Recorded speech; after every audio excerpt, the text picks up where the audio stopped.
Hi everyone, welcome back to another edition of the Velvet Lounge, and this should be the final video in our series on Charmstring buttons. Yes, please subscribe. There you go. And in this final video, what I'm going to concentrate on 95% of the time is going over what's on the charm strings that I own. These are family relics, so you'll get a little more insight to us, as well as I hope nothing I show you is going to be a repeat. I don't think so, but if that happens, please forgive me for that. And here we go. I will, as I stated in the previous video, give you some information in regards to what, in my opinion, are the absolute best resources, I'm going to say, in the world for obtaining information on identifying, dating buttons, charm strings, single buttons, buttons that are made from almost anything and everything you can imagine, from the very oldest of the old to some, I'll say modern twist on the world of buttons and art. So, without further ado, here we go.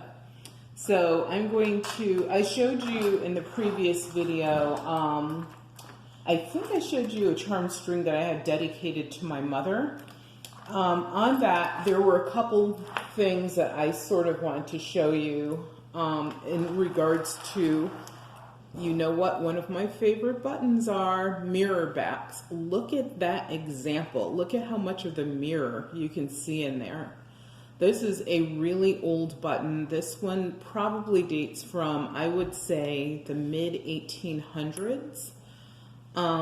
Yes, it has, of course, patina all over it, and it's made of, I believe, brass, maybe copper, and then the mirror back inside is usually made of like a steel. Sometimes they're made of actual glass. This one, I believe, is made of glass. Such a pretty button. I have to always show off my mirror backs. Just love those. So, and that's the other thing, as I stated, I'm not going to, show you every single thing on these because we would be here for a very long time. Here is a trolley car, and to me this represented a train. It was the closest thing I could find to a train. And it might actually be a train car, but honestly I'm pretty sure it's a trolley car. Simply because this particular charm string was dedicated, or I dedicated this one to my mother, who died several years ago, and train travel was one of our favorite ways to travel. So I wanted to show you that, and that's a sterling silver charm. So as I sort of said in one of the other videos, when you look for these, if you're looking to purchase them, just keep in mind that several times semi-precious metals or precious metals were used on these. So, you never know what you might find out there. So I'm sort of going to go and continue on with this particular strand, which represents me, pretty much. And there's a pair of hands here hiding behind a newer military, and this, I'll even show you that. This newer military button, I have that there because my husband was in the military for almost 15 years. So, part of my life. And then here are the hands, and the reason that I have those there aren't because they're necessarily praying hands, even though my grandmother did believe in prayer, etc., but because we always held hands, and we would sit on her front porch and she would tell me really cool stories about our family history. And this I just thought was really interesting. This dates to the 1800s, the late 1800s, a bleeding heart or fiery heart with the thorns around it. You know, it's obviously a religious relic. I found in a bunch of stuff. I have no idea what it means, but my family, some members of it anyway, you know, went to church and actually tried to lead, you know, a good, wholesome life. Now we had people who went to church and it was more so for show. You could tell by the results of their lives. Yes, I just tell it how it is. That's just the way it is. This is a really old pin that I got from somewhere when I was in Alabama for the summer. I think when my grandmother and I went to a tag sale, I remember someone actually gave this to me. So I kept that all those years, and it's actually an old pin with a C clasp. Another area that I like brooches, but my brooch collection, which had hundreds and hundreds of brooches in it, I've actually scaled down to maybe 50. So, I mean, I still have hundreds of them, but I list them occasionally for sale. But the ones that I actually keep, treasure, have in a safe, there's like 50 of those. So this is one that, you know, I wasn't going to necessarily put in a safe, but I was able to thread the wire through it, so I was able to get it on here. So that would be an unusual thing to find. This pretty button came from a dress that my grandmother had. So it's metal. This is actually metal. I don't know if it's brass or not. It looks like it, but I'm not sure. And then the outside is made of material. And it has a really cool shank on the back, but I can't really show it to you because this is a pretty tight strand. And that's something that I sort of like. I like when I find these to, or if you're making them, I would sort of make them so they're, you know, you don't want to have like lots of wire space that's visible in between. It should be a pretty loaded charm string. And if you have to, just make it shorter if that's what you have to do. Here's another Civil War button. Very old. This is what the back of it looks like. It definitely has a history there. And what else can I show you quickly on this? This is a really cool button from a bohemian type shirt that I found before we recycled stuff from one of my relatives' wardrobes. Another coin, an old coin I found in a purse. Look at this beautiful glass orange button. I hope that you can see this clearly because this to me is truly special. Actually, I'll pull it out some. And some people say put your hand behind it and it might clear it up. You can see that. It's really, really pretty. It has black, green, of course the orange glass that makes up the button. Of course, you can tell by the size. It is, I'll give you a second. What kind of button is this? What would it be classified as? Yes, a diminutive button because it's so tiny.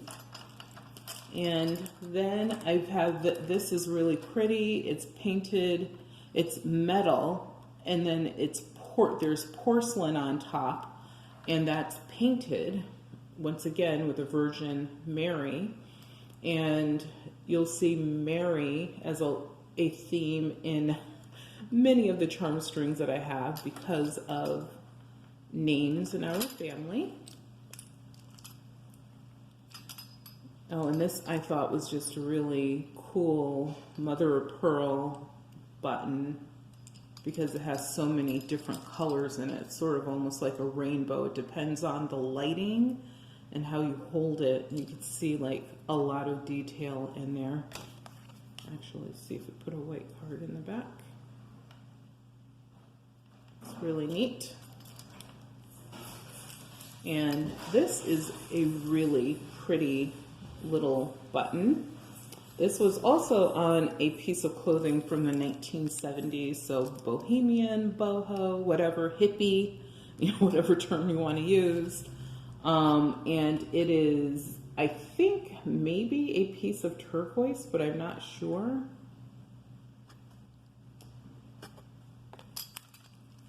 I wish I had a camera person because it would be so much easier to shoot these videos, and I could do them in a fraction of the time.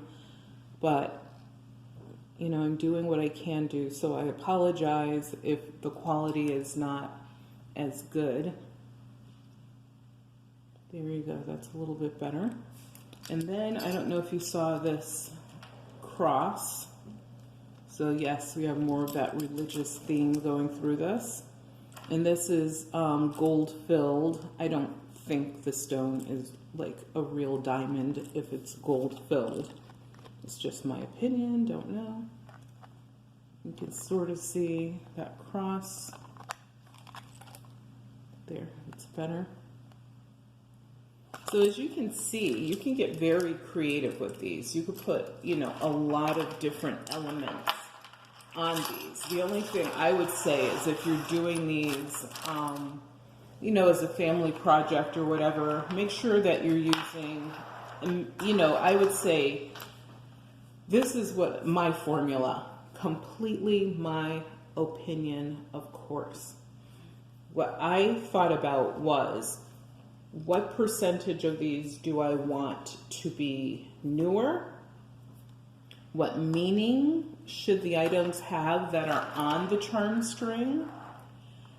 And, do I have enough truly super old antique buttons so that I can add some age and history to this?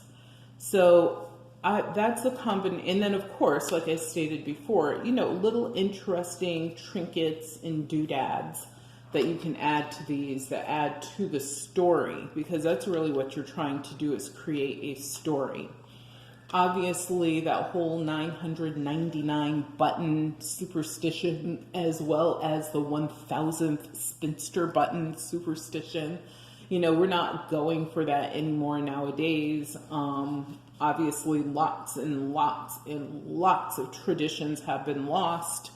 I would say probably 75% of them for the good, and 25% of them I sort of wish, were still regular occurrences in modern day life. But, when you're creating these, since you're not looking for a suitor or mate, what you should be doing is thinking about, the artistic elements of it, the historical elements of it, and the story that you want to tell. And that's what we do when we create these. And I mean, the 5 that you see, that's all we have as a family. Like, there are no more unless we create, something that's new. And we do have enough antique and vintage buttons, whereas we could definitely do that. And maybe one day I will create some more of them, don't know. I would like to create one, definitely. I will take that back. I definitely know that I want to create another one.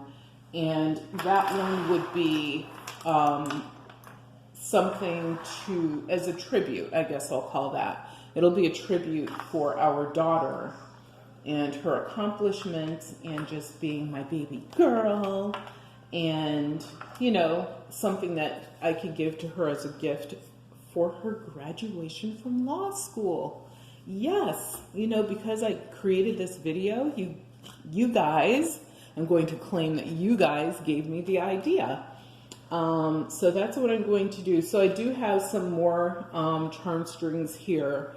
And if you guys want me to go through those, let me know. I have, I believe, 1 or 2 that I haven't shown you, like the details of what's on them. But if you leave, even if one person leaves a comment below, I will go back and create that video for you and give you some more information on charm strings. So as promised, here is some key information. So there are 2 organizations that I believe, if you are a true button lover, if you're a traveler and you are in these areas, you should visit. The people there are incredibly nice. They will spend as much time with you as you want.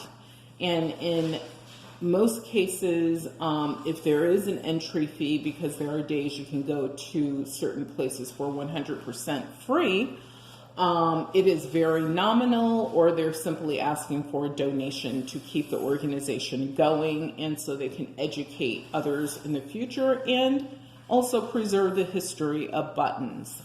So one of them is it's called the Button King Museum. That is Button King, K-I-N-G, and it is located in Bishopville, South Carolina.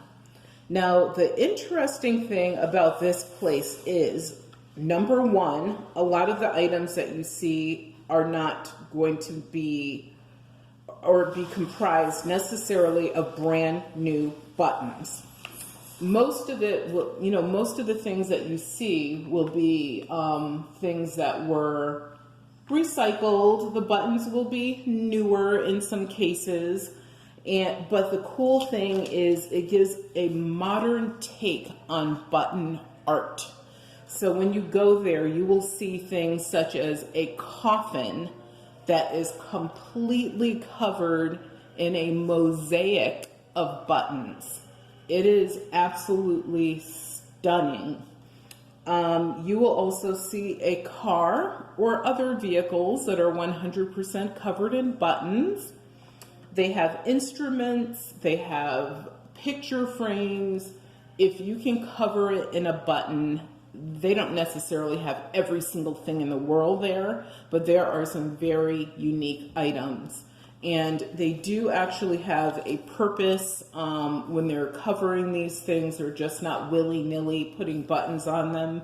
So you'll be able to get some really amazing pictures of the designs that they created. And it's also a great testament to recycling as far as, using things to create art. My second favorite place is the Button Museum, which is in Waterbury, Connecticut. So that's Waterbury, Connecticut.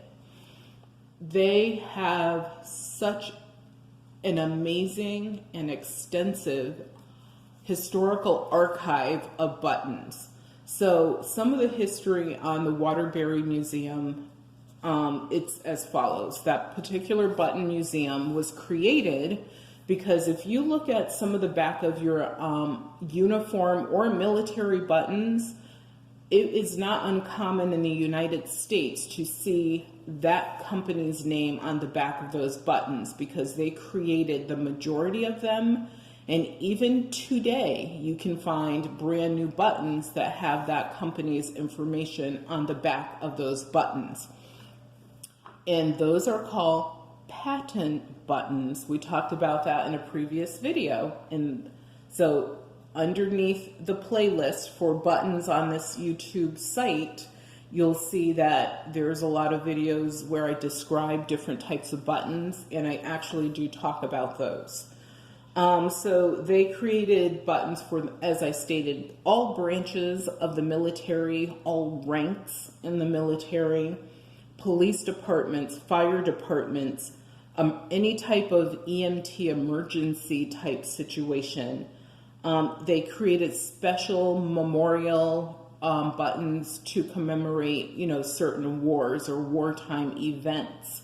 If someone was, let's say, in the Red Cross, they might have a button that was made by them if it was made of metal. And that's one of the things to know is that company, it mostly made buttons that were made of metals. The other thing is custom made buttons. They actually custom made buttons for, certain companies, organizations, and events. So they were not simply creating them, to be used by governmental agencies, let's say. But you're, a private company, let's say it's Boeing, for example. And I don't know if this is true. I'm just using them as an example. They would, if they commissioned the Waterbury Button Company to make buttons for them, then they would do that. And then they also made other buttons as well. So a lot of them are not necessarily going to be buttons that we would put on a dress, for example. But, you know, I would always say their buttons were more serious. The great thing also about that museum is it is the best reference point for trying to identify like branches of the military, like where did this button come from, what branch did it represent, you know, what date, you know, you could date things easily.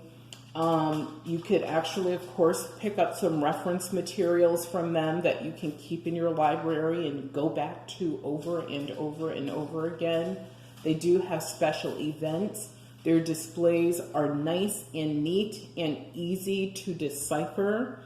And like I said, the staff is also incredibly helpful. So thank you guys for tuning in for this episode. Please give us a thumbs up, and hopefully I will come back to you with another video in regards to buttons. But in the meantime, remember that we do have videos regarding reselling, and I hope that you tune in again soon. Take care.